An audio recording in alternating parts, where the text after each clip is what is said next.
Welcome back, everybody. We're going to be covering now the revived Roman Empire that Daniel talked about in Daniel chapter 2 and chapter 7. Daniel shows us that this revived Roman Empire, which is the fourth kingdom that God showed Daniel, the kingdom that the Antichrist will rise from. We know that this kingdom, which will be a revived Roman Empire, will not hold together. We know this from Daniel chapter 2, verses 41 through 43.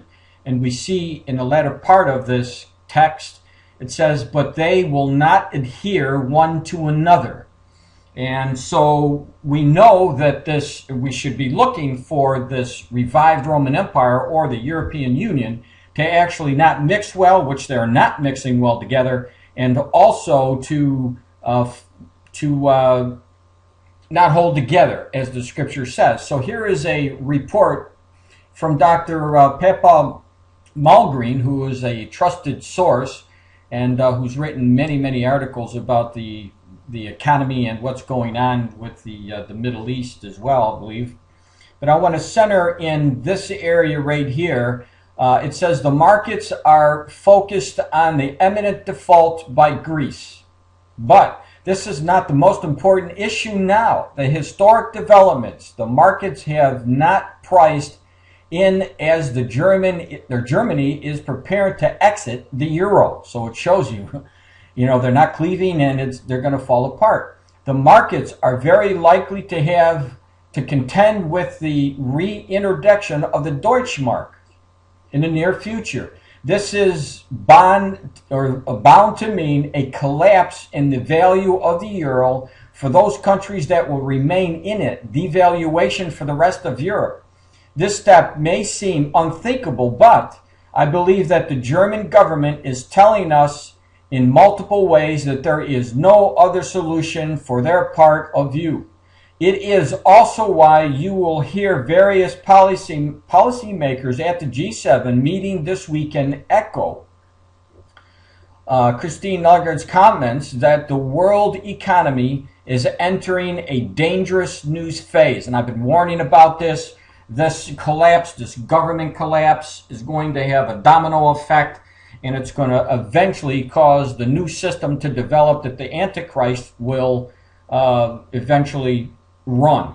Going on, it says, this was certainly the atmosphere at the Jackson Hole where policymakers openly talked about entering a period of history where we could face challenges beyond the scope of anything we have seen in our careers. In other words, you see all the different things that the article is writing about.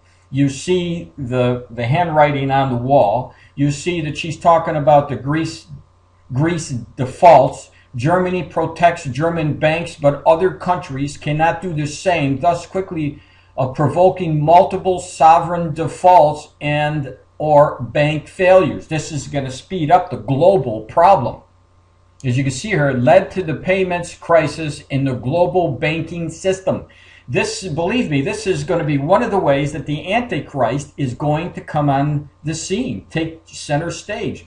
The euro falls in value, especially against the US dollar, and that doesn't say much because the dollar is going to devalue, and the debt that they have is going to crush the America as well. So we see the footsteps being laid out for the rise of the Antichrist to come in and try to take care and rebuild a crisis from the global economy. And who knows, it just may start with Germany, and when they go back to their former currency, which is the Deutschmark. So not only this, but if they start falling apart, then you can look for certain nations to hold together. And I believe that those will be the nations, probably, that may be listed by Jesus in the book of Revelation, and also Daniel, where he talks about 10 kings given all their power over. There's a possibility that the euro might end up being 10 nations. Well, I really have to watch for this.